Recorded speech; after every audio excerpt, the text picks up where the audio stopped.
کے درس میں حضرت سیدنا امیر معاویہ رضی اللہ تعالیٰ عنہ آپ کے متعلق کچھ سننے کی سعادت حاصل کریں گے، اور بیان کے آخر میں اللہ کی راہ میں اپنا مال خرچ کرنا، اور جو لوگ اپنا مال خرچ نہیں کرتے انہیں جو عذاب کے متعلق فرمایا گیا وہ بھی مختصر سننے کی سعادت حاصل کریں گے۔ جو آیات کریمہ تلاوت ہوئی ہے اس میں رب کریم نے اپنے نیک بندوں کی ایک خوبی کو بیان کیا، وَمِمَّا رَزَقْنَاهُمْ يُنْفِقُونَ، اور ہم نے جو ان کو رزق عطا کیا ہے يُنْفِقُونَ وہ خرچ کرتے ہیں۔ اس آیت کریمہ کے حصے میں اللہ نے رزق کی جو نسبت ہے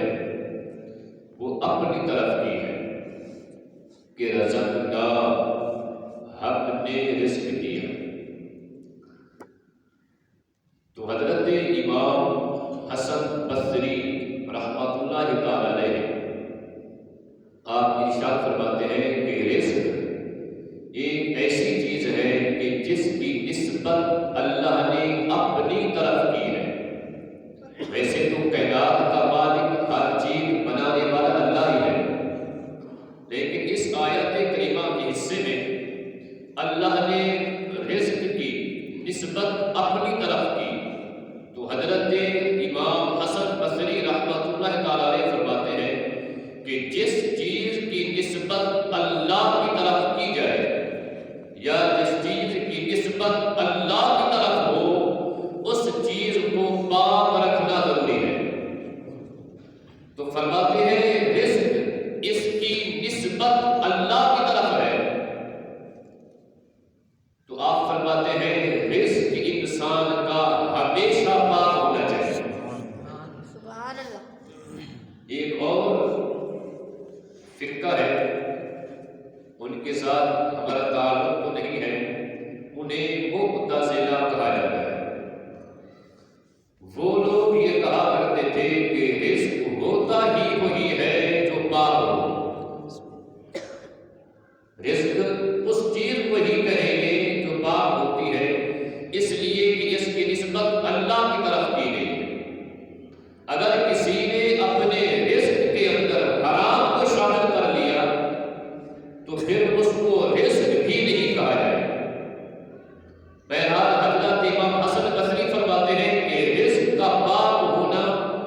اس لیے لازمی اور ضروری ہے، اس لیے ضروری ہے کہ اس کی نسبت اللہ نے اپنی طرف کی ہے۔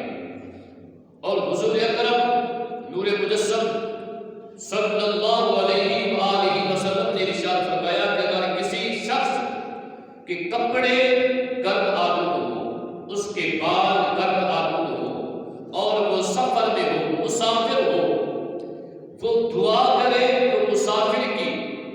اور ایسا شخص کہ جس کا حال فقیر جیسا حال ہو تو ایسے بندے کی دعا اللہ قبول فرماتا ہے۔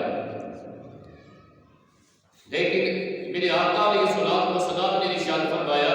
کہ جس بندے کا رزق حرام ہوتا ہے، اگر اس کی کیفیت ایسی ہو کہ وہ سفر کے اندر بھی ہو، اس کے کپڑے بھی میلے کچیلے ہو، اس کے بال بھی مٹی میں اٹے ہوئے ہو، اللہ اس کی پھر بھی دعا کو قبول نہیں فرمائے گا، اس لیے کہ اس کا کھانا بھی حرام ہے، اس کا پینا بھی حرام ہے۔ یعنی جس کا رزق حرام ہوتا ہے اس کی کوئی عبادت اور کوئی دعا اللہ کی بارگاہ میں قابل قبول نہیں ہوتی۔ تو رب کریم نے فرمایا وَمِمَّا رَزَقْنَاهُمْ يُنْفِقُونَ، اور وہ جو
میرے آقا کے صحابہ سب سے بہترین دور ہے، وہ صحابہ ہے کہ جن